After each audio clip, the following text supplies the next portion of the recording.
The Taliban government is to insist the UK and other nations hand over billions as reparations for the 20-year war in Afghanistan.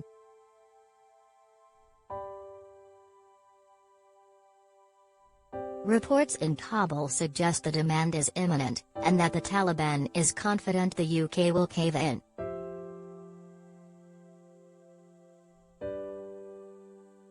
Noor Mohammad Mutawakel, of the Acting Ministry of Information and Culture, said, "Britain is ready to pay us war reparations, and we welcome that.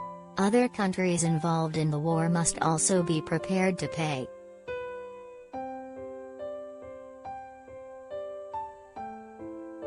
One Whitehall source said, "We don't know what they're going to ask for yet, but it could be in the billions across everyone involved. Whether we pay it or not is a different matter."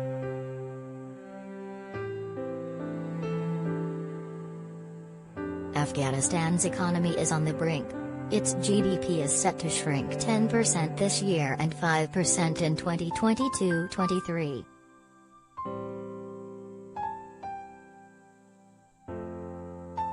Many foreign powers are freezing assets held overseas, with the US alone holding £7 billion.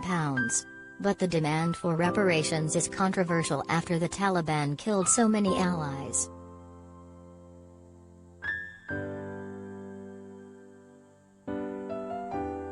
Colonel Richard Kemp, ex-commander of British troops in Afghanistan, said, "It is an outrage for the terrorist group that took over the country to demand reparations from countries that fought in Afghanistan to support the legitimate government."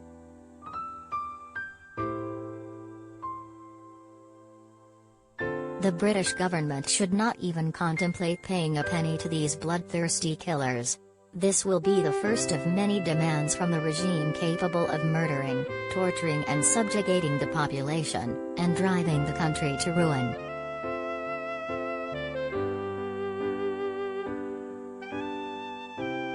The news came amid more chaos and bloodshed in Afghanistan. On Friday, an Islamic State suicide bomber killed at least 50 in northern city Kunduz.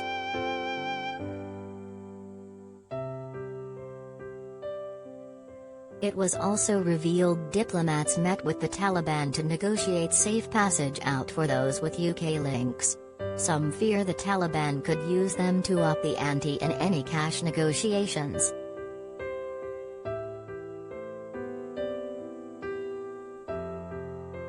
Colonel Philip Ingram, a former Army intelligence officer, said, "The UK is in a very difficult position. I don't think they should pay, but it is important no country pays, as any lack of unity will be exploited. The Taliban are very clever."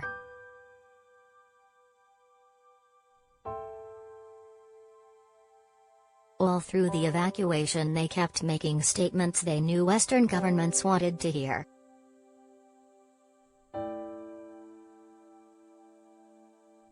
Now aid has been cut and they need cash. They are doing the same with their messaging and will probably link it to allowing people to leave.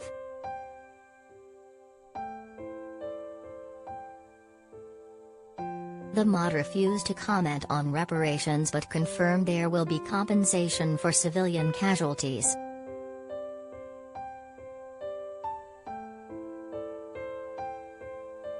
A spokesman said, "Every civilian death is a tragedy. The UK seeks to minimize risk through rigorous targeting processes, but that risk can never be removed entirely."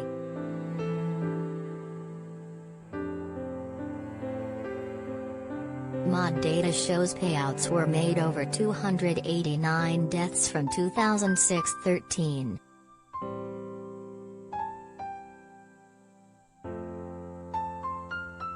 One family got just £104.17. Overall, £688,000 was paid.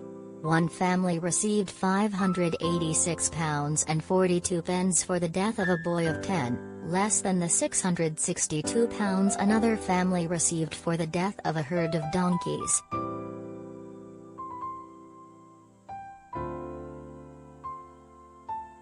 Read more.